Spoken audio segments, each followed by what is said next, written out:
ಇವತ್ತಿನ ಕಾರ್ಯಕ್ರಮದಲ್ಲಿ ಯಾವ್ದಾದ್ರು ಒಂದು ಟ್ರಿಕ್ಸ್ ಅನ್ನ, ಜಾದು ಟ್ರಿಕ್ಸ್ ಅನ್ನ ನೀವು ತೋರಿಸಬಹುದಾ? ನನ್ನ ಕೈನಲ್ಲಿ ಒಂದು ಸ್ಲೇಟ್ ಇದೆ ಸರ್, ಹಿಡ್ಕೊಳ್ಳಿ. ಅದನ್ನ ಟರ್ನ್ ಮಾಡಿ. ಈಗ ನೀವು ಮನ್ಸಲ್ಲಿ ಇದನ್ನ ನೋಡ್ಬಿಟ್ಟು 1ರಿಂದ 100 ಒಳಗಡೆ ಒಂದು ನಂಬರ್ ಅನ್ನ ನೀವು ಮನ್ಸಲ್ಲಿ ಅಂದ್ಕೊಳ್ಬೇಕು. 1ರಿಂದ 100 ಒಳಗಡೆ? ಹೌದು. ನನಗೆ ಹೇಳ್ಬಾರ್ದು. ಓಕೆ, ಸರಿ. ನೀವು ಅಂದ್ಕೊಂಡಿದ್ದ ನಂಬರ್ ಅನ್ನ ದೃಷ್ಟಿ ಗೊಂಬೆಗೆ ಟ್ರಾನ್ಸ್ಫರ್ ಮಾಡಿ. ಓ, ಕರೆಕ್ಟ್. ಒಂದು 5 ರೂಪಾಯಿ ಕಾಯಿನ್ ಅನ್ನು ತಗೊಂಡಿದ್ದೀನಿ. ಇದನ್ನ ಬಲಗೈಯಲ್ಲಿ ಹಿಡ್ಕೊಂಡಿದ್ದೀನಿ. ಇದನ್ನ ನಾನು ಎಡಗೈಯಲ್ಲಿ ಹಾಕೊಂತೀನಿ. ಈಗ ಕೇಳ್ತೀನಿ, ಯಾವ ಕೈನಲ್ಲಿದೆ ಅದು? ಇದರಲ್ಲಿದೆ ಅಂತ ಹೇಳ್ತೀರಾ. ಫೂ ಅನ್ನಿ. ಇದು ಮಾಯ ಆಗುತ್ತೆ. ಈ ಕಡೆಗೂ ಇಲ್ಲ, ಮತ್ತೆ ಇಲ್ಲಿದೆಯಾ? ಇಲ್ಲೂ ಇಲ್ಲ, ಮತ್ತೆ ಫೂ ಅಂದ್ರೆ ಇಲ್ಲಿ ಬಂತು. ನನಗೆ ಟ್ರಿಕ್ಸ್ ಹೇಳ್ತಾ ಇದ್ದೀನಿ. ಆದ್ರೆ ಎರಡನೇ ಸಾರಿ ಹಾಕಿದಾಗ ಅದು ಅಲ್ಲಿ ಹೋಗಿರಲ್ಲ, ಅದು ಇಲ್ಲಿರುತ್ತೆ. ಇಲ್ಲಿ ನೋಡಿ, ಇದನ್ನ ಈ ರೀತಿ ಅಲ್ಲ. ಈಗ ನಮ್ಗೆ ಸ್ವಲ್ಪ ಪ್ರಾಕ್ಟೀಸ್ ಆಗಿರುತ್ತೆ. ಇದು ಫಸ್ಟ್ ಟೈಮ್, ಸೆಕೆಂಡ್ ಟೈಮ್ ನೀವು ಫೂ ಅನ್ನಿ ಅಂತೀನಿ. ಫೂ ಅಂದ್ರಿ, ಇಲ್ಲಿಲ್ಲ. ರೆಡ್ ಸಿಲ್ಕು, ಇದನ್ನ ನಾನು ಕೈನಲ್ಲಿ ಇಟ್ಕೊಂತ ಬರ್ತೀನಿ. ಕರೆಕ್ಟಾ? ಫೂ ಅನ್ನಿ. ಇದು ಮಾಯ ಆಯ್ತು. ಬೇರೆ ಎಲ್ಲೂ ಇಲ್ಲ. ಅಲ್ಲಿ ನೋಡಿ.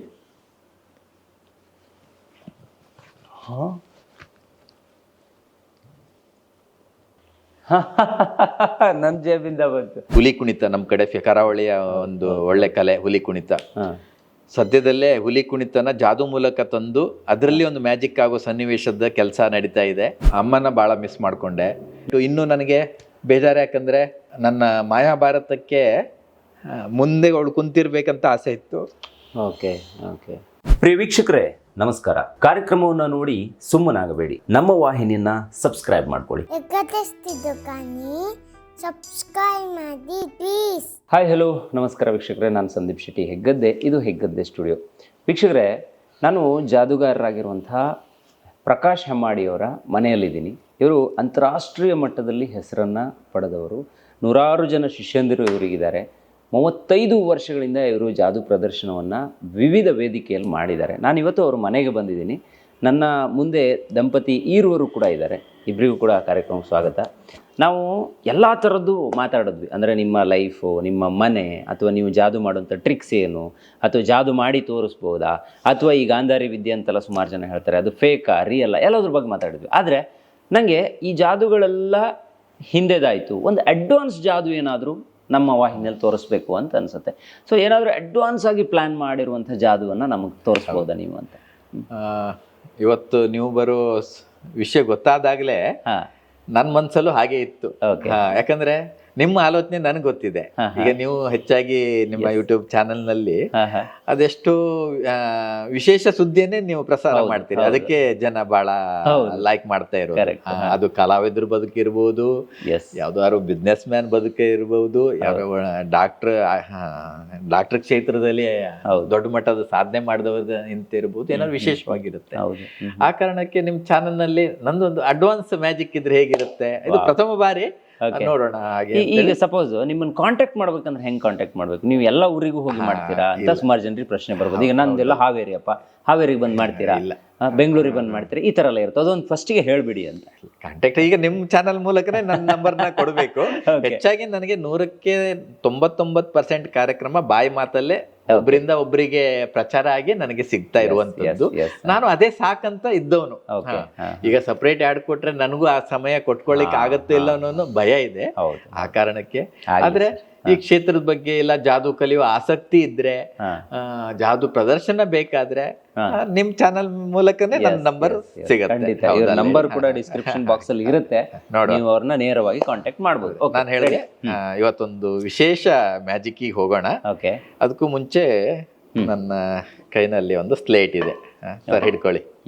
ಹೌದಾ? ಅದನ್ನ ಟರ್ನ್ ಮಾಡಿ. ಏನ್ ಹೇಳ್ತೀರಿ ಇದಕ್ಕೆ ನೀವು? ದೃಷ್ಟಿಗೊಂಬೆ. ಈಗ ನಾವೇನಾದ್ರು ಮನೆ ಕಟ್ಟುವಾಗ, ಯಾವ್ದಾದ್ರು ಬಿಲ್ಡಿಂಗ್ ಕಟ್ಟುವಾಗ ಇದನ್ನೆಲ್ಲ ನಾವು ಹಾಕ್ತಿವಿ. ಹೌದಾ? ಹಾಗೆ ಹಿಡ್ಕೊಂಡಿರಿ. ವಿಶೇಷ ಮ್ಯಾಜಿಕ್ ಅಂತಂದ್ರೆ, ಈಗ ನೀವು ಮನ್ಸಲ್ಲಿ ಆವಾಗ ಮ್ಯಾಜಿಕ್ ಮೂಲಕ ನಿಮ್ ನೋಟಿನ ನಂಬರ್ನು ನಾನು ಹೇಳಿದೆ. ಹೌದು. ಟೀ ಕುಡಿಯುವಾಗ ಟೀ ಕೆಳಗಡೆ ಕಪ್ ನಲ್ಲಿ ಆ ನಂಬರ್ ಸಹ ಮೂಡಿ ಬಂದಿತ್ತು. ಸರಿ. ಹೌದಾ? ಈಗ ಈ ದೃಷ್ಟಿ ಗೊಂಬೆನ ಇಲ್ಲಿ ಇಲ್ಲಿ ಮಿಡ್ಲ್ ಅಲ್ಲಿ ಇರ್ಲಿ. ಇದನ್ನ ನೋಡಿ, ಇದನ್ನ ನೋಡ್ಬಿಟ್ಟು 1 ರಿಂದ 100 ಒಳಗಡೆ ಒಂದು ನಂಬರ್ ಅನ್ನ ನೀವು ಮನ್ಸಲ್ಲಿ ಅಂದ್ಕೊಳ್ಬೇಕು. 1 ರಿಂದ 100 ಒಳಗಡೆ. ಹೌದು. ನನಗೆ ಹೇಳ್ಬಾರ್ದು. ಓಕೆ, ಸರಿ. ಅದು ಡಬಲ್ ಡಿಜಿಟ್ ಇರ್ಲಿ. ಓಕೆ. ಅಂದ್ಕೊಂಡ್ರಲ್ಲ? ಹೌದು. ಓಕೆ. ನೀವು ಅಂದ್ಕೊಂಡಿದ್ದ ನಂಬರ್ ಅನ್ನ ದೃಷ್ಟಿ ಗೊಂಬೆಗೆ ಟ್ರಾನ್ಸ್ಫರ್ ಮಾಡಿ. ಓಕೆ. ಟ್ರಾನ್ಸ್ಫರ್ ಮಾಡಿದ್ರೆ ಗೊತ್ತಾಯ್ತು. ಗೊತ್ತಾಯ್ತು. ಕೊಡಿ. ಓ, ಕರೆಕ್ಟ್.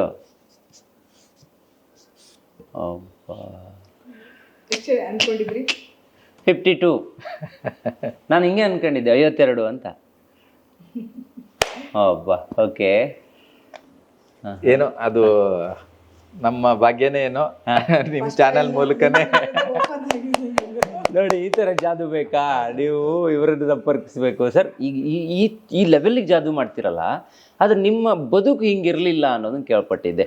ಎಷ್ಟು ಜನ ಮಕ್ಕಳು ನೀವು? ನಾವು ನಮ್ಮ ತಂದೆ ತಾಯಿಗೆ 3. ಅಪ್ಪ ಅಮ್ಮನ ಹೆಸರು? ಕೃಷ್ಣ, ಪದ್ಮಾವತಿ. ಓಕೆ, 3 ಜನ ಮಕ್ಕಳು ನೀವು? 3 ಜನ ಮಕ್ಕಳು. ಅಕ್ಕ ಜಯಲಕ್ಷ್ಮಿ ಅಂತೇಳಿ, ತಮ್ಮ ಸತೀಶ್ ಹೆಮ್ಮಾಡಿ ಅಂತ. ಓಕೆ. ಅವನ್ ಸಹ ಈ ಕ್ಷೇತ್ರಕ್ಕೆ ಬಂದಿದ್ದಾನೆ. ಹಲವಾರು ಸಾಧನೆ ಅವನು ಮಾಡಿದ್ದಾನೆ. ಓಕೆ.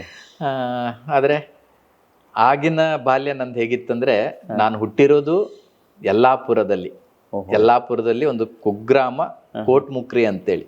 ರೋಡ್ ಸೈಡ್ ಎಲ್ಲ ನೀವು ಮಲಗಿದ್ರಿ ಅನ್ನೋದನ್ನ ಕೇಳಿದ್ದೆ. ಅದು ಬಳ್ಳಾರಿಗೆ ಹೋದ್ಮೇಲೆ ಯಲ್ಲಾಪುರದಲ್ಲಿ ಹೇಗ್ ಜೀವನ ಇತ್ತು ಅಂದ್ರೆ, ನಾನು ಹುಟ್ಟಿದ್ದೆ ಯಲ್ಲಾಪುರ.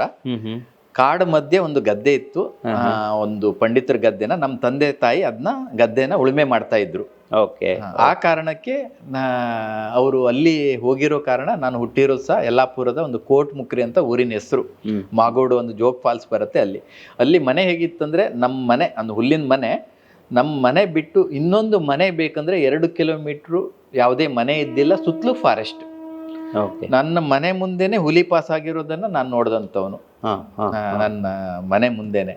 ಅದಾದ ನಂತರ ಸ್ವಲ್ಪ ಅಲ್ಲಿ ಯಾವಾಗ ಉಳುಮೆ ಮಾಡುವನೇ ಒಡೆಯ ಅನ್ನೋ ಒಂದು ಕಾನೂನಿಂದ ಬಂದಾಗ ನಮ್ಮ ತಂದೆ ತಾಯಿನೆಲ್ಲ ಅಲ್ಲಿಂದ ಓಡಿಸಿ ಅವರು ಊರಿಗೆ ಹೆಮ್ಮಾಡಿಗೆ ಬಂದ್ರು. ತಾಯಿ ಮನೆ ಹೆಮ್ಮಾಡಿ, ನಮ್ಮ ತಂದೆ ಮನೆ ಪಡುಕೋಣೆ.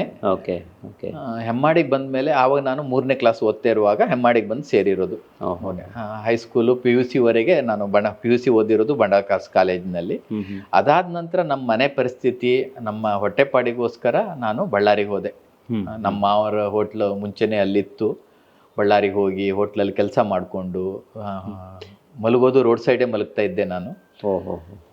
ಆದ್ರೆ ಆವಾಗ ಈಗ ಎಣಿಸ್ಕೊಂಡ್ರೆ ಅದು ಕಷ್ಟ ಅನ್ಸುತ್ತೆ, ಬಟ್ ಅದೊಂದು ದೊಡ್ಡ ಕನ್ಸಿತ್ತು ನನಗೆ. ದೊಡ್ಡ ಕನ್ಸಿತ್ತು. ಈಗಲೂ ಯಾಕೆ ಜ್ಞಾಪಿಸ್ಕೊಂತೀನಿ ಅಂತಂದ್ರೆ, ಎಲ್ಲೋ ಕುಂದಾಪುರದಲ್ಲಿ ರಾತ್ರಿ ಹೊತ್ತು ನೋಡಿದಾಗ್ಲೂ, ಯಾವುದೋ ಕೊಪ್ಪಳ ಗಂಗಾವತಿ ಕಡೆಯವರು ಅಲ್ಲಿ ಫುಟ್ಪಾತಲ್ಲಿ ಮಲಗಿದಾಗ ನನ್ನ ಜೀವನನೂ ಹೀಗೆ ಇತ್ತಲ್ಲ ಅಂತೇಳಿ ನನಗೆ ಜ್ಞಾಪಕ ಆಗತ್ತೆ. ಒಂದ್ ರೀತಿ ಸಂತೋಷನೂ ಆಗತ್ತೆ. ಅದು ದೇವರು ಈಗ ಆ ಜೀವನದಿಂದ ಈ ಜೀವನಕ್ಕೆ ನಾನು ಬಂದಿದ್ದೀನಲ್ಲ, ಅದು ನನಗೆ ತೃಪ್ತಿ ಸಹ ಇದೆ. ಅದೇ ಆ ರೋಡ್ ಸೈಡ್ ಮಲಗುವಾಗಲೇ ನನಗೆ ಜಾದೂಗುರುಗಳು ನನಗೆ ಸಿಕ್ಕಿರೋದು. ಅವರಿಗೆ ನಾನು ಎಷ್ಟು ಇವತ್ತು ನನ್ನನ್ನ ಒಬ್ಬ ಜಾದೂಗಾರ ಆಗಿ ನಿಮ್ಮ ಮುಂದೆ ನಾನು ಕೂತ್ಕೊಳ್ಳಲಿಕ್ಕೆ ಕಾರಣ ಸಹ ನನ್ನ ಜಾದೂಗುರುಗಳು ಕಂಪ ಗೋಪಿನಾಥರಾವ್ ಅವರು. ಅದೇ ರೀತಿ ನನ್ನ ಯೋಗ ಗುರುಗಳು, ಸ್ಪಿರಿಚುವಲ್ ಗುರುಗಳು ಋಷಿ ಪ್ರಭಾಕರ್ ಗುರುಗಳು. ಅವರು ಇವತ್ತಿಲ್ಲ, ಋಷಿ ಪ್ರಭಾಕರ್ ಗುರುಗಳು. ಇವ್ರನ್ನ ನಾನು ಜಾದೂ ಮೂಲಕ ನಾನು ಎಷ್ಟು ಜನರಿಗೆ ಪರಿಚಯ ಆದ್ನೋ, ಜಾದೂ ಕ್ಷೇತ್ರವನ್ನ ಇನ್ನೂ ದೊಡ್ಡ ಮಟ್ಟಕ್ಕೆ ಜಾದೂನ ತಗೊಂಡು ಹೋಗ್ಲಿಕ್ಕೂ ನನಗೆ ಸ್ಪಿರಿಚುವಲ್ ಗುರುಗಳದ್ದು ಹೆಲ್ಪ್ ಆಯ್ತು. ನಿಮ್ಗೆ ಈ ತರ ಏನಾದ್ರು ಒಂದು ಕಾರ್ಯಕ್ರಮ ಅದರೆಲ್ಲ ಆಗಿರೋ ಅವಮಾನ, ತುಂಬಾ ಬೇಜಾರಾಗಿದ್ದು, ಈ ಫೀಲ್ಡೇ ಬೇಡ ಅಂತ ಬಿಟ್ಬಿಡೋಣ ಅಂತ ಯೋಚನೆ ಮಾಡಿದ ಆ ತರ ಸಂದರ್ಭಗಳಿತ್ತು? ತುಂಬಾ ಇದೆ. ಅಂದ್ರೆ ನಾನು ಮುಂಚೆ ಹೇಗಿದ್ದೆ ಅಂತಂದ್ರೆ, ನೀವು ಹೇಳ್ದಾಗ್ಲೇ ಯಾರನ್ನ ಅವಮಾನ ಮಾಡಿದ್ರೆ ಬೇಜಾರಾಗ್ತಾ ಇದ್ದೆ. ಓಕೆ. ನನಗೆ ವೇದಿಕೆ ನಾನು ಹತ್ತಬಾರದು ಅಂತೇಳಿ ತಡೆ ಹಿಡಿದವರು ಇದ್ರು. ಓಕೆ. ಅದು ನನಗೆ ತುಂಬಾ ಅವತ್ತು ನಾನು ಶಾಕ್ ಆಗ್ತಾ ಇದ್ದೆ. ಓಕೆ. ನಾನು ಬದಲಾವಣೆ ಹೇಗ್ ಮಾಡ್ಕೊಂಡೆ ಅಂತಂದ್ರೆ, ನನಗೊಬ್ರು ಕನ್ನಡ ಸಂಸ್ಕೃತಿ ಇಲಾಖೆ ಸಹಾಯಕ ನಿರ್ದೇಶಕರು ಒಮ್ಮೆ ಹೇಳಿದ್ದು, ಪ್ರಕಾಶ್ ನಿನ್ನ ಜೀವನದಲ್ಲಿ ಏನು ಬರುತ್ತೆ ಅದು ನಿನ್ನ ಒಳ್ಳೇದಕ್ಕೆ ಆಗತ್ತೆ, ನೀನು ಸ್ವಲ್ಪ ಆ ಟೈಮ್ ನಿನ್ನ ತಾಳ್ಮೆ ಆಗಿರು ಅಷ್ಟೇ. ಇದು ಅವ್ರು ಹೇಳಿದ್ದು ನನಗೆ ಈಗ ಸತ್ಯ ಅನಿಸ್ತಾ ಇದೆ. ಈಗ ನಾ ಇಷ್ಟೊತ್ತು ನನ್ನ ಕ್ರಿಯೇಟಿವಿಟಿ, ನನ್ನ ಸಾಧನೆ ಇದ್ರ ಬಗ್ಗೆ ನಾವು ಮಾತಾಡಿದ್ವಿ ಅಲ್ಲ, ಹೌದು, ಇದಕ್ಕೆಲ್ಲ ಕಾರಣ ನನಗೆ ಈ ಕ್ಷೇತ್ರದಲ್ಲಿ ನನಗೆ ಆದಂತ ಅವಮಾನನೇ ಕಾರಣ. ಓಕೆ, ಅದೇ ಈಗ ಸಣ್ಣ. ಆದ್ರೆ ಆ ವ್ಯಕ್ತಿಗಳನ್ನ ಸಹ ಒಂದು ಚುಕ್ಕಿನೂ ನಾನು ದ್ವೇಷ ಮಾಡೋದಿಲ್ಲ. ಓಕೆ, ಹಾ, ಮುಂಚೆ ಆಗಿದ್ರೆ ನನಗೆ ಇವನು ಹಾಗೆ ಮಾಡ್ದ, ನನಗೆ ಈ ರೀತಿ ಮಾಡ್ದ, ಈ ರೀತಿ ನಾನು ಇದೊಂದು 15 ವರ್ಷ ಹಿಂದೆನವನಾಗಿದ್ರೆ ಅದನ್ನ ನಾನು ಚಾಲೆಂಜ್ ಆಗಿ ಹೇಗೆ ತಗೊಂಡೆ ಅಂತಂದ್ರೆ, ನನ್ನ ಮಗನನ್ನ ನಾನು ವರ್ಲ್ಡ್ ರೆಕಾರ್ಡ್ ಮಾಡ್ತೇನಂತ ನಾನು ಏನ್ ತಗೊಂಡಿರೋದು ಈ ಕ್ಷೇತ್ರದಲ್ಲಿ ಆದಂತ ನೋವೇ ಕಾರಣ ಇತ್ತು. ಹೌದಾ? ಹಾಗಾದ್ರೆ ಆ ನೋವು ಕೊಟ್ಟವ್ರನ್ನ ದೇವ್ರೆ ಕಳ್ಸಿರ್ಬೋದು, ನನ್ನ ಸಾಧನೆ ಮಾಡ್ಲಿಕ್ಕೆ ಪ್ರೇರಣೆ ಆಗಿ ಅವ್ರ ದೇವ್ರೆ ಕಳ್ಸಿರ್ಬೋದಲ್ಲ. ಈಗ ನಾನು ನೋವು ಕೊಟ್ಟವನಿಗೆ ಥ್ಯಾಂಕ್ಸ್ ಹೇಳ್ಬೇಕಾ ಅಥವಾ ನಾನು ದ್ವೇಷ ಮಾಡ್ಬೇಕಾ ಹೇಳಿ? ಈಗ ನಾನು ಮಾಯಾಭಾರತ ಹುಟ್ಕೊಂಡಿರೋದು ಇದೇ ಕಾರಣಕ್ಕೆ. ಮಾಯಾಭಾರತ ನೋಡಿದ್ಮೇಲೆ ಪ್ರತಿಯೊಬ್ರು ಆಡ್ಕೊಳ್ತಾರೆ, ಇಂಥ ಮ್ಯಾಜಿಕ್ ಅನ್ನ ನಾವು ಇದುವರೆಗೆ ನೋಡ್ಲಿಕ್ಕೆ ಸಾಧ್ಯ ಇಲ್ಲ ಅಂತೇಳಿ ಅವ್ರು ಆ ನಂಬಿಕೆ ನನ್ನ 100ಕ್ಕೆ 100 ಇದೆ. ಮಾಯಾಭಾರತಕ್ಕೆ ಹುಟ್ಕೊಳ್ಳಿಕ್ಕೆ ಕಾರಣ ಆದಂತವ್ರು ತುಂಬಾ ಜನ ಇದ್ದಾರೆ. ಹೌದಾ? ನಾನು ಅವ್ರನ್ನ ದ್ವೇಷನೂ ಮಾಡೋದಿಲ್ಲ. ಆಮೇಲೆ ಇವತ್ತಲ್ಲ ನಾಳೆ ಆಲ್ರೆಡಿ ಆಗಿದೆ ಅದು. ನನಗೆ ಕಾಂಪಿಟೇಟರ್ ಆಗಿದ್ದವ್ರು ಇರ್ಬೋದು, ನಾನು ಇನ್ನೊಂದು ಮಾತು ಹೇಳಿದೆ, ನಾನು ವೇದಿಕೆ ಹತ್ತಬಾರ್ದಂತ ತಡೆ ಹಿಡಿದವ್ರು ಇರ್ಬೋದು. ಆಲ್ಮೋಸ್ಟ್ ನನ್ನ ಮ್ಯಾಜಿಕ್ ಅನ್ನ ಅವರಿಗೆ ಒಪ್ಕೊಳ್ತಾ ಇದ್ದಾರೆ.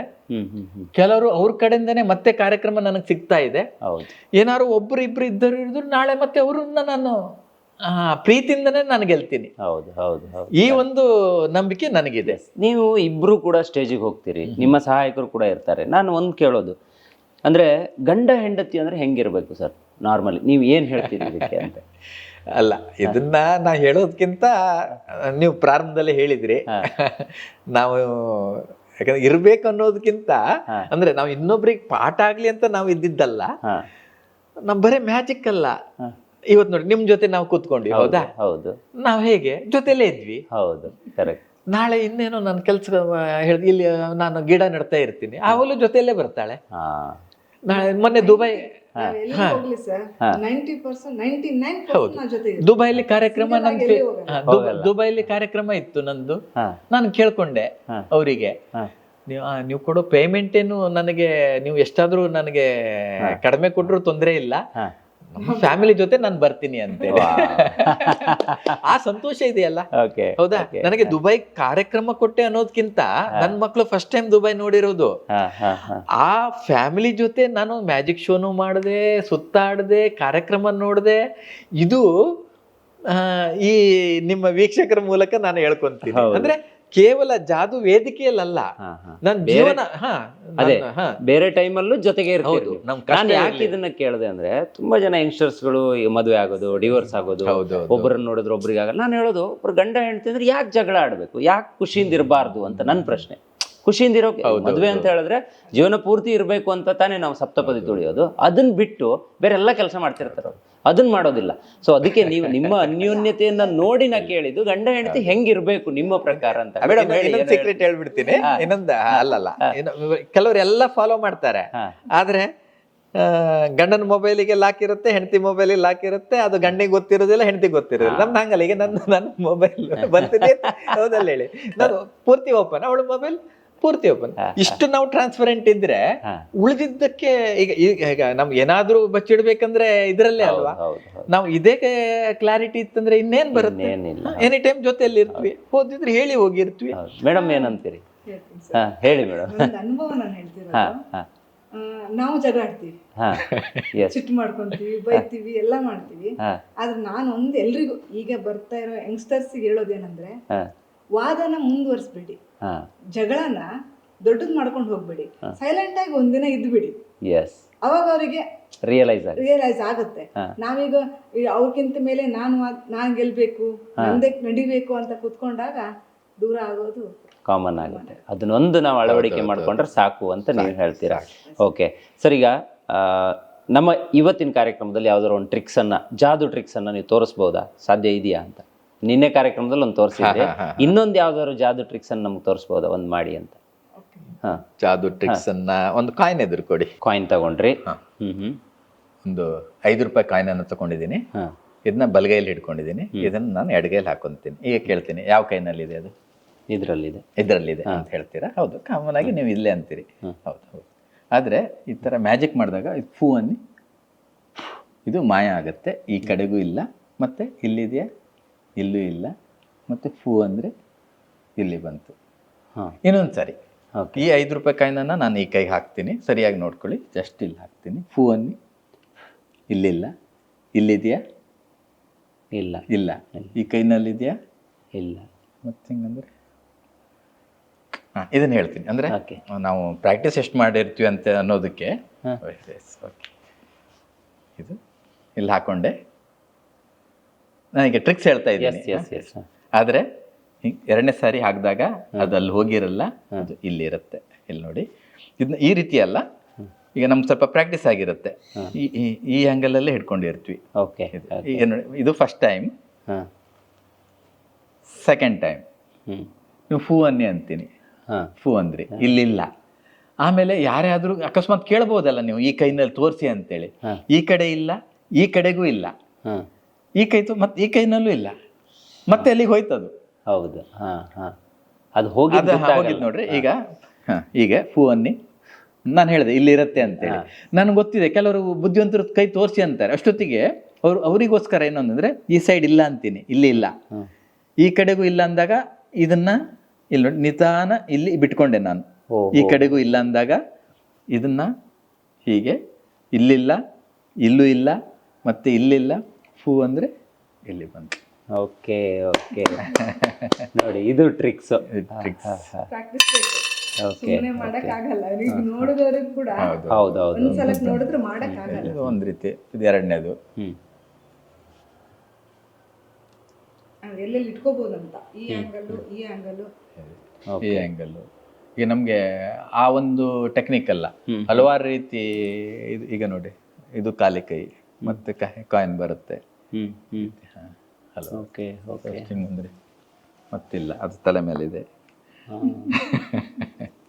ಕರೆಕ್ಟ್. ಜಸ್ಟ್ ಒಂದು ಟ್ರಿಕ್ಸ್.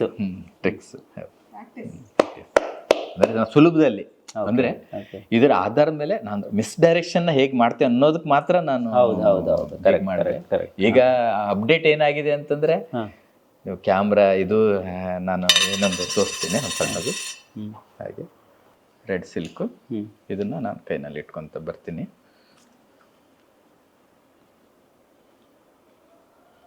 ಬೇರೆ ಮಾಡಿದೆ ಯಾವುದು ಕರೆಕ್ಟಾ?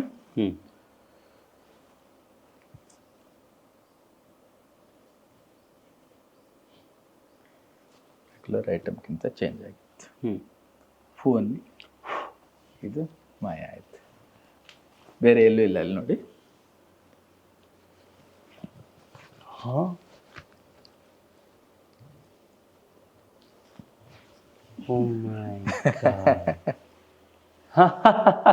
ನನ್ನ ಜೇಬಿಂದ ಬಂತು. ಓಕೆ, ಈ ತರ ಮ್ಯಾಜಿಕ್ ಗಳನ್ನ ಮಾಡ್ಬೋದು. ಅಂದ್ರೆ ಒಂದೊಂದು ವೇದಿಕೆಗೆ ಒಂದೊಂದು ಬೇರೆ ಬೇರೆ ತರಹದ ನೀವು ಕೊಡ್ತೀರಾ. ಓಕೆ, ಈಗ ನಮ್ಮ ಕಾರ್ಯಕ್ರಮದಲ್ಲಿ ನಿಮ್ಮ ಇಷ್ಟು ಜರ್ನಿಯನ್ನ ನಾವು ಕೆಲವೊಂದನ್ನ, ಈಗ ನಿಮ್ಮ ಮಕ್ಕಳು ಕೂಡ ಜಾದು ವಿಭಾಗದಲ್ಲಿದ್ದಾರೆ, ಅವ್ರನ್ನೂ ಕೂಡ ನಿಮ್ಮದೇ ಇದರಲ್ಲಿ ಬೆಳೆಸಿದ್ದೀರಾ, ಚೆನ್ನಾಗಿ ಒಳ್ಳೆ ಎಜುಕೇಶನ್ ಕೊಟ್ಟಿದ್ದೀರಾ. ಆದ್ರೆ ಒಂದು ಥ್ಯಾಂಕ್ಸ್ ಅನ್ನೋದು ಇರುತ್ತಲ್ಲ ಸರ್. ಈಗ ಬೇಜಾರಾಗಿದ್ದನ್ನು ನಾನು ಕೇಳಿದೆ, ಖುಷಿಯ ಕ್ಷಣಗಳನ್ನು ನಾನು ಕೇಳಿದೆ. ಸೊ ಅದ್ರ ಜೊತೆಗೆ ಒಂದು ಥ್ಯಾಂಕ್ಸ್ ಹೇಳೋದು ಅಂತ ಇರುತ್ತೆ. ಯಾರ್ಯಾರು ನೆನಪಿಸ್ಕೊಳ್ಳೋಕೆ ಇಷ್ಟಪಡ್ತೀರಿ? ಯಾರಿಗಾದ್ರು ಥ್ಯಾಂಕ್ಸ್ ಹೇಳಬೇಕು ನಮ್ಮ ಕಾರ್ಯಕ್ರಮ? ಇಲ್ಲ, ಅದನ್ನ ಈಗ ನಾನು ಹೇಳಲಿಕ್ಕೆ ಪ್ರಾರಂಭದಲ್ಲಿ ಈ ಕ್ಷೇತ್ರಕ್ಕೆ ಬರ್ಲಿಕ್ಕೆ ಬಂದವ್ರನ್ನೆಲ್ಲ ನಾನು ನೆನ್ಸ್ಕೊಂಡೆ. ನಮ್ಮ ಜಾದು ಗುರುಗಳು ಕಂಪ ಗೋಪಿನಾಥ ರಾವ್, ನನ್ಗೆ ಪ್ರೇರಣೆ ಆದಂತ ಉದಯ್ ಜಾದುಗಾರು, ಓಂ ಗಣೇಶ್ ಅವರು, ಪ್ರೊಫೆಸರ್ ಶಂಕರ್ ಅವರು, ಇವ್ರನ್ನೆಲ್ಲ ನಾನು ನೆನ್ಸ್ಕೊಂಡೆ. ಹಾಗೆ ಬೇರೆ ಬೇರೆ ಮ್ಯಾಜಿಕ್ನಲ್ಲಿ ಕಲೀಲಿಕ್ಕೆ ನಾನು ಆಂಧ್ರ ಒಬ್ರು ಮೊಹಮ್ಮದ್ ಗೌಸ್ ಅಂತ, ಭಾಳ ಸೀನಿಯರ್ ಮ್ಯಾಜಿಷಿಯನ್ನು, ಅವರು ವಂಶ ಪಾರಂಪರ್ಯದಿಂದ ಬಂದಂಥವ್ರು. ಅವರಿಂದ ಕಲ್ತ್ಕೊಂಡಿದ್ದೇನಂತಂದರೆ, ಅವರು ಮುಸ್ಲಿಂ ಕುಟುಂಬದಲ್ಲಿ ಅವರು ಹುಟ್ಟದಿದ್ದರು. ಒಂದು ಮ್ಯಾಜಿಕ್ ಐಟಮ್ ಅವರು ಹೊಸದು ಅವತ್ತು ಮಾಡಿದಾಗ ಅದನ್ನ ಹಿಂದೂ ಸಂಪ್ರದಾಯದಂತೆ ಅವತ್ತು ತೆಂಗಿನಕಾಯಿ ಒಡೆದು ಪೂಜೆ ಮಾಡಿ ಅವತ್ತು ಫಸ್ಟ್ ವೇದಿಕೆಯಲ್ಲಿ ಮ್ಯಾಜಿಕ್ ಶೋ ಮಾಡ್ತಾ ಇದ್ರು. ನಾವು ಇತ್ತೀಚಿನ ಎಷ್ಟೋ ಜಾದೂಗಾರನ ನೋಡ್ತೀವಿ, ಐಟಮ್ ಮ್ಯಾಜಿಕ್ ಮಾಡಿದ್ಮೇಲೆ ತೆಗೆದು ಬಿಸಾಕೋದು, ಅದಕ್ಕೊಂದು ಬೆಲೆ ಇಲ್ದಿದಂತ ನೋಡೋದು, ಇದನ್ನೆಲ್ಲ ಅದಕ್ಕೊಂದು ರೆಸ್ಪೆಕ್ಟ್ ಕೊಡ್ಬೇಕನ್ನೋದು ಕಲ್ತಿದ್ದು ಮೊಹಮ್ಮದ್ ಗೌಸ್ ಅನ್ನೋ ಒಂದು ಆಂಧ್ರ ಮೆಜಿಷಿಯನ್ ಅವರಿಂದ. ಎರಡನೇದು ಅವರಿಂದನೇ ಇನ್ನೊಂದು ನನಗೊಂದು ಮ್ಯಾಜಿಕ್, ನಾನು 3 ಕತ್ತಿ ಮೇಲೆ ಒಂದು ಹುಡುಗಿನ ಮಲಗಿಸಿ 2 ಕತ್ತಿನ ತೆಗೆದು ಒಂದೇ ಕತ್ತಿ ಮೇಲೆ ಮಲಗಿರ್ತಾಳೆ, ಆ ಸೀಕ್ರೆಟ್ ಅನ್ನ ಕೊಟ್ಟಂಥವ್ರು ಸಹ ಮೊಹಮ್ಮದ್ ಗೌಸ್ ಅನ್ನುವಂಥವ್ರು. ಆಮೇಲೆ ನನ್ನ ಮಗ ಬೈಕ್ ಓಡಿಸ್ಲಿಕ್ಕೆ ಕಣ್ಣಿ ಬಟ್ಟೆ ಕಟ್ಟಿ ಬೈಕ್ ಓಡಿಸ್ಲಿಕ್ಕೆ ಸಪೋರ್ಟಿವ್ ಆಗಿ ಬಂದಂಥ ವಿಷ್ಣು ಜಾದೂಗಾರು, ಜಗ್ಗು ಜಾದೂಗಾರು ಅವರೆಲ್ಲ ಇವತ್ತಿಲ್ಲ. ಆ ಸಮಯದಲ್ಲಿ ನಮ್ಮ ಮಗನಿಗೆ ಸಾಕಷ್ಟು ಸಪೋರ್ಟ್ ಮಾಡಿದಂಥವ್ರು, ಅವ್ರನ್ನೂ ನಾನು ನೆನೆಸ್ಕೊಳ್ಬೇಕಾಗತ್ತೆ. ಮತ್ತು ನಮ್ಮ ಸಮಕಾಲೀನರೆಲ್ಲ ಕೆಲವರೆಲ್ಲ ಇದ್ದಾರೆ, ನಾವೆಲ್ಲ ಶೇರ್ ಮಾಡ್ಕೊಳ್ತೀವಿ. ಕುದ್ರೋಳಿ ಗಣೇಶ್ ಇರ್ಬೋದು, ಪ್ರಹ್ಲಾದ್ ಆಚಾರ್ಯ ಇರ್ಬೋದು, ಕೇಶವ್ ಜಾದೂಗಾರ್ ಇರ್ಬೋದು, ಸದಾನಂದ್ ಅವ್ರು ಇರ್ಬೋದು, ಹೀಗೆ ಹಲವಾರು ನಮ್ಮ ಅಂದರೆ ನಾವೆಲ್ಲ 1 ವರ್ಷ 2 ವರ್ಷ ಅಷ್ಟೇ ಡಿಫ್ರೆನ್ಸ್ ಈ ಕ್ಷೇತ್ರಕ್ಕೆ ಬಂದು. ಈಗಲೂ ನಾವು ಸಮಾಲೋಚನೆ ನಾವು ಮಾಡ್ತಾ ಇರ್ತೀವಿ ಅವ್ರನ್ನೆಲ್ಲ. ಆಮೇಲೆ ನನಗೆ ಐಡಿಯಾ ಹೆಂಗೆ ಬರುತ್ತೆ ಅಂತ ನಾನು ಹೇಳಿದೆ, ನಾನು ಹೆಚ್ಚಿನ ಜಾದೂಗಾರ ವಿಡಿಯೋ ನೋಡ್ತೀನಿ ನಾನು. ಅವರು ಇವತ್ತು ಬಂದಿರ್ಬೋದು, ಸೀನಿಯರ್ ಮ್ಯೂಸಿಷಿಯನ್ ಆಗಿರ್ಬೋದು, ಅಲ್ಲಿ ನನಗೇನೋ ಒಂದು ಪಾಯಿಂಟ್ ಸಿಗತ್ತೆ. ಒಂದು ಡ್ರೆಸ್ ಬಗ್ಗೆ ಇರ್ಬೋದು, ಹಾಕೋ ಮ್ಯೂಸಿಕ್ ಬಗ್ಗೆ ಇರ್ಬೋದು, ಇಲ್ಲ ಈ ಮ್ಯಾಜಿಕ್ನ ಹೀಗೆ ಮಾಡ್ಬೋದಿತ್ತಲ್ಲ ಅನ್ನೋದಿರ್ಬೋದು. ಅವರಿಗೂ ನಾನು ಥ್ಯಾಂಕ್ಸ್ ಹೇಳಬೇಕು. ಆಮೇಲೆ ನಮ್ಮ ಅಮ್ಮನ ಭಾಳ ಮಿಸ್ ಮಾಡಿಕೊಂಡೆ. ಲಾಸ್ಟು 5 ತಿಂಗಳಾಯಿತು, 4 ತಿಂಗಳು 5 ತಿಂಗಳ ಹಿಂದೆ ಅವರು ತೀರ್ಕೊಂಡ್ರು. ಯಾಕಂದರೆ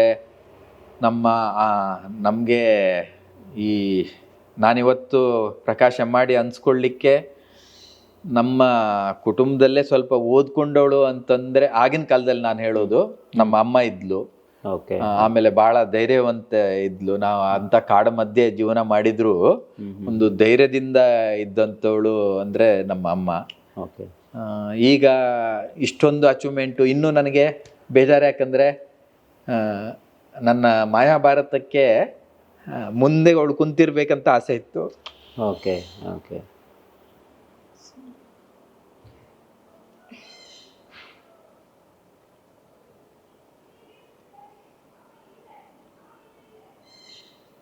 ಎಲ್ಲೋ ಒಂದು ಕಡೆ ಖಂಡಿತ ಆ ಕಾರ್ಯಕ್ರಮ ನೋಡ್ತಾರೋ ನಂಗೆ ನಂಬಿಕೆ ಇದೆ. ಇಲ್ಲ, ಭಾಳ ಅವರು ತುಂಬ ಹಚ್ಕೊಂಡಿದ್ರು ಸರ್ ಅವರು. ಯಾಕಂದ್ರೆ ಇವರು ಚಿಕ್ಕ ವಯಸ್ಸಲ್ಲಿ ದುಡಿಯಕ್ಕೆ ಹೋದ್ರು ಕೂಡ ಮನೆಯಲ್ಲಿ ಪರಿಸ್ಥಿತಿ ಹಾಗಿದ್ದಾಗ ಇವರನ್ನೇ ನಂಬಿಕೊಂಡಿದ್ರಲ್ಲ ಅವಾಗ. ಹೌದು ಹೌದು ಹೌದು. ಅದೇ ಇವರಿಗೆ ಈಗ ಅವರು ಸಡನ್ ನಾವು ಅಷ್ಟು ಬೇಗ ಹೋಗ್ತಾರಂತ ಅನ್ಕೊಂಡಿರ್ಲಿಲ್ಲ. ಸಡನ್ ಆಗಿ ಆಯ್ತಲ್ಲ. ಬಟ್ ನಿಮ್ಮ ಗೆಲುವನ್ನ, ಸಕ್ಸಸ್ ಅನ್ನ, ನಿಮ್ಮ ಕಾರ್ಯಕ್ರಮವನ್ನೆಲ್ಲ ನೋಡಿದಾರಲ್ಲ ಅವರು? ನೋಡಿದ್ದಾರೆ. ನನ್ನ ಮಗಂದು ಜಾಸ್ತಿ ಅವರು. ಹೌದಾ? ಅವನ್ ಇವ್ರಿಗಿಂತ ಅವನ್ ಜಾಸ್ತಿ ಅವರು ಇವಾಗ್ಲೂ ಹೇಳ್ತಾ ಇರ್ತಾರೆ. ಎಸ್, ನಾವು ಈ ಕ್ಷೇತ್ರಕ್ಕೆ ನನ್ಗೆ ಯಕ್ಷಗಾನ ಕಲಾವಿದ ಆಗ್ಬೇಕಂತೂ ಆಸೆ ಇತ್ತು. ಸಣ್ಣದಿಂದ ಓದೋದ್ರಲ್ಲಿ ಭಾಳ ಹಿಂದೆ ನಾನು. ಆದರೆ ಬೇರೆ ಚಟುವಟಿಕೆ ಇರಲಿ ಎಲ್ಲ ಮುಂದೆ ಇದ್ದೆ. ಆಟೋದಲ್ಲಿರ್ಬೋದು, ಚಿತ್ರ ಬಿಡಿಸೋದ್ರಲ್ಲಿ. ಆಮೇಲೆ ಇವತ್ತೊಂದು ದೃಷ್ಟಿಬಿಂಬ, ನಮ್ಮ ಮಗ ಸಹ ಚಿತ್ರದಲ್ಲಿ ಒಳ್ಳೆ ಆಸಕ್ತಿ ಅವನಿಗೆ. ಆ ದೃಷ್ಟಿಬಿಂಬ ಗೊಂಬೆ ನಾನೇನೋ ಬಿಡ್ಸಕ್ ಹೋದೆ, ಸರಿ ಬಂದಿಲ್ಲ, ಅವನ್ ಬಿಡಿಸ್ಕೊಟ್ಟ. ಅದು ಇನ್ನ ನಾನು ಇವತ್ತು ಮಾಡಿರೋದು ಒಂದು ಹಂತ ಮಾತ್ರ. ಇದಕ್ಕೂ ನನಗೆ ಸಪೋರ್ಟಿವ್ ಆಗಿದ್ದಾರೆ. ಇದು ನಂದೇ ಅಂತ ನಾನು ಹೇಳಿದ್ರು, ನಾನು ಮಾಡ್ತಾ ಇರೋದು ಪ್ರಥಮ. ನನಗೆ ಇದ್ರ ಬಗ್ಗೆ ಜ್ಞಾನ ಕೊಟ್ಟವರು ಬೇರೆಯವರಿದ್ದಾರೆ, ಅವರಿಗೂ ನಾನು ಥ್ಯಾಂಕ್ಸ್ ಹೇಳ್ತೀನಿ. ಆದ್ರೆ ಅದರಲ್ಲಿ ನಾನು ಬದಲಾವಣೆ ತಂದ್ಕೊಳ್ತೀನಿ. ನನಗೆ ಒಂದು ಎಳೆ ಜ್ಞಾನ ಸಿಗತ್ತೆ ಇಲ್ಲಿ ಈ ಕ್ಷೇತ್ರಕ್ಕೆ ಹೋದ್ರೆ. ಇಲ್ಲಿ ಈಗ ನಾವು ಹೇಳಿದಾಗ ಹಾಗೆ ಅದನ್ನ ನಾನು ಬದಲಾವಣೆ ಮಾಡ್ಕೊಳ್ತೀನಿ. ದೃಷ್ಟಿಬಿಂಬದ ಒಂದು ಮ್ಯಾಜಿಕ್ ಇರ್ಬೋದು, ಇನ್ನು ಹಲವಾರು ಸದ್ಯದಲ್ಲೇ ಇವತ್ತು ಅದನ್ನ ನಾನು ರಿವೀಲ್ ಮಾಡ್ತೀನಿ. ಈ ಹುಲಿ ಕುಣಿತ ನಮ್ಮ ಕಡೆ ಕರಾವಳಿಯ ಒಂದು ಒಳ್ಳೆ ಕಲೆ ಹುಲಿ ಕುಣಿತ. ಸದ್ಯದಲ್ಲೇ ಹುಲಿ ಕುಣಿತನ ಜಾದು ಮೂಲಕ ತಂದು ಅದರಲ್ಲಿ ಒಂದು ಮ್ಯಾಜಿಕ್ ಆಗೋ ಸನ್ನಿವೇಶದ ಕೆಲಸ ನಡೀತಾ ಇದೆ. ಅದು ಮನೆ ಮುಂದೆ ಒಂದು ಐಟಮ್ ಎಲ್ಲ ಇಟ್ಟಿದ್ದೆ ನೋಡ್ರಿ. ಹೌದಾ? ಅದು ಫಸ್ಟ್ ಟೈಮ್ ಆಗುತ್ತೆ. ಅದರಲ್ಲಿ ಟ್ರೆಡಿಷನಲ್ ಅಂದ್ರೆ ವಿದ್ ಮ್ಯಾಜಿಕ್ ನಲ್ಲಿ ಹುಲಿಗಳನ್ನ ಪ್ರತ್ಯಕ್ಷ ಮಾಡೋದು ಅಲ್ಲಿ. ಮತ್ತೆ ಕ್ಲೈಮ್ಯಾಕ್ಸ್ ಬಹಳ ಅದ್ಭುತವಾಗಿರುತ್ತೆ. ನಿಮ್ಗೆ ಜಾಸ್ತಿ ಪ್ರೋಗ್ರಾಮ್ ಸಿಗೋದು ಯಾವ ಕಡೆ? ಬಳ್ಳಾರಿನ? ಹೌದು, ಆ ಭಾಗದಲ್ಲೇ. ಯಾಕಂದ್ರೆ 35 ವರ್ಷ ಆ ಭಾಗದಲ್ಲಿ ಇದ್ದೆ. ಈಗ ಎಲ್ಲ ಕಡೆನೂ ಹೋಗ್ತೀನಿ, ಎಲ್ಲ ಕಡೆ ಹೋಗ್ತೀನಿ. ಆದ್ರೆ ನಾನು ಇಷ್ಟೊತ್ತು ಮತ್ತೆ ನೋಡ್ರಿ, ನಾನು ಈ ಕ್ಷೇತ್ರದಲ್ಲಿ ನಾನು ಕೇವಲ ನಂಗೆ ಜಾದು ಕ್ಷೇತ್ರದ ಬಗ್ಗೆ ಗಮನ ಹೋಗ್ತಾ ಇತ್ತು.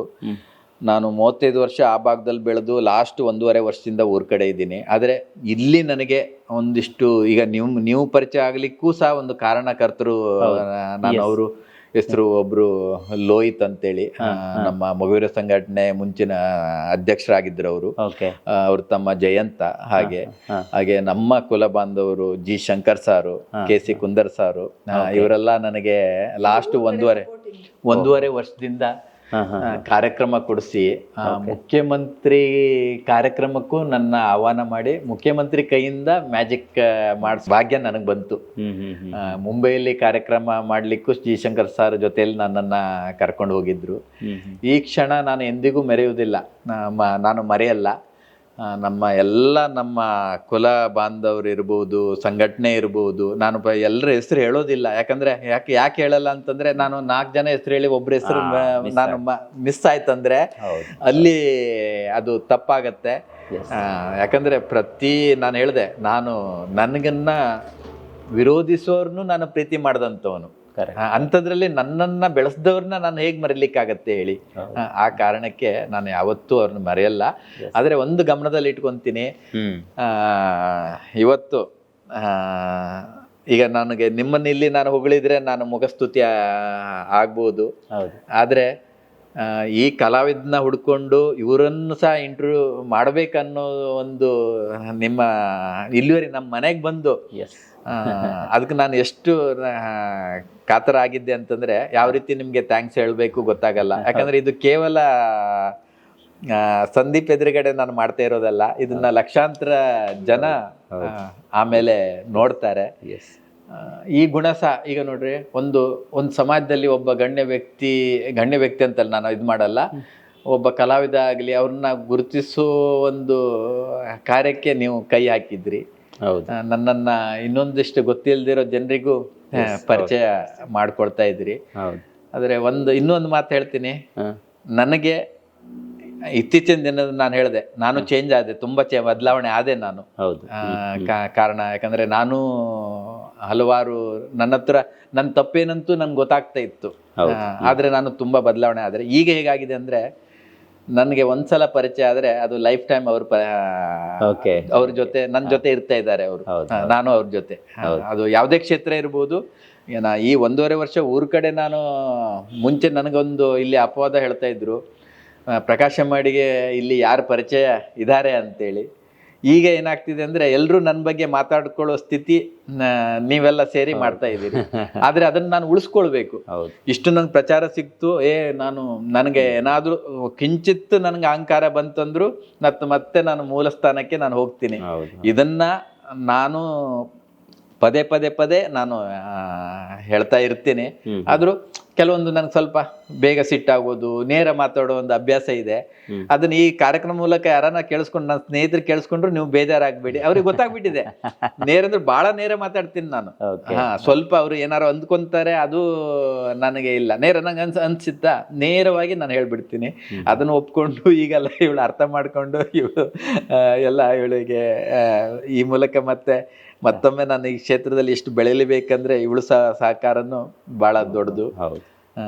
ನಿಮ್ಗೆ ಥ್ಯಾಂಕ್ಸ್ ಹೇಳ್ತೀನಿ. ಲಾಸ್ಟ್ ಟೈಮು ಬಂದೋದ್ರಿ, ಇವತ್ತು ಮತ್ತೆ ಬಂದ್ರಿ. ಜೊತೆಯಲ್ಲಿ ಈ ಎಲ್ಲ ಮ್ಯಾಜಿಕ್ನ ಸಂಭಾಷಣೆನ ಕ್ಯಾಮ್ರಾ ಮೂಲಕ ರೆಕಾರ್ಡ್ ಮಾಡಿದಂತ ದೀಪಕ್ ಅವರಿಗೂ ನಾನು ಥ್ಯಾಂಕ್ಸ್ ಹೇಳ್ತೀನಿ.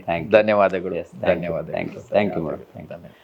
ನೋಡಿದ್ರಲ್ಲ ವೀಕ್ಷಕರೇ, ಇದು ಈ ಹೊತ್ತಿನ ವಿಶೇಷ. ಸೊ ನಾವು ಒಂದೇ ಎಪಿಸೋಡಲ್ಲಿ ಎಲ್ಲವನ್ನ ತೋರಿಸಿದ್ರೆ ಬಹುಶಃ ಅದು ತುಂಬ ಲಾಂಗ್ ಆಗುತ್ತೆ ಅನ್ನೋ ಕಾರಣಕ್ಕೆ 4 ಎಪಿಸೋಡ್ ಮುಖಾಂತರ ಇವರ ಒಂದು ಜರ್ನಿಯನ್ನು ಕವರೇಜ್ ಮಾಡೋ ಪ್ರಯತ್ನವನ್ನು ಮಾಡಿದ್ವಿ. ಖಾಲಿ ಜರ್ನಿ ಅಂತಲ್ಲ, ಇದರಲ್ಲಿ ತಿಳ್ಕೊಳ್ಳುವಂಥ ವಿಚಾರ ತುಂಬ ಇತ್ತು.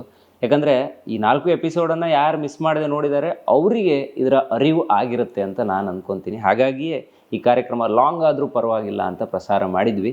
ನಿಮಗೇನು ಅನ್ನಿಸ್ತು ಅನ್ನೋದನ್ನು ದಯವಿಟ್ಟು ಕಮೆಂಟ್ ಬಾಕ್ಸಲ್ಲಿ ಬರೀರಿ. ನೀವು ಇವರ ಒಂದು ಪ್ಲೇ ಲಿಸ್ಟ್ಗೆ ಹೋದರೆ ಅದರ 4 ಎಪಿಸೋಡ್ಗಳು ನಿಮಗೆ ಹೆಗ್ಗದ್ದೆಯಲ್ಲಿ ಯಾವಾಗ ಬೇಕಾದರೂ ಲಭ್ಯ ಇರುತ್ತೆ. ಅವ್ರನ್ನ ಕಾಂಟ್ಯಾಕ್ಟ್ ಮಾಡಬೇಕಂದ್ರೂ ಕೂಡ ಡಿಸ್ಕ್ರಿಪ್ಷನ್ ಬಾಕ್ಸನ್ನು ರೀಡ್ ಮಾಡ್ಕೊಳ್ಳಿ, ಅಲ್ಲೂ ಕೂಡ ಅವರ ಕಾಂಟ್ಯಾಕ್ಟ್ ನಂಬರ್ ಇರುತ್ತೆ ಅಂತ ಹೇಳ್ತಾ ಇವತ್ತಿನ ಕಾರ್ಯಕ್ರಮ ಮುಗಿಸ್ತಾ ಇದ್ದೀನಿ. Stadium Heggadde studio.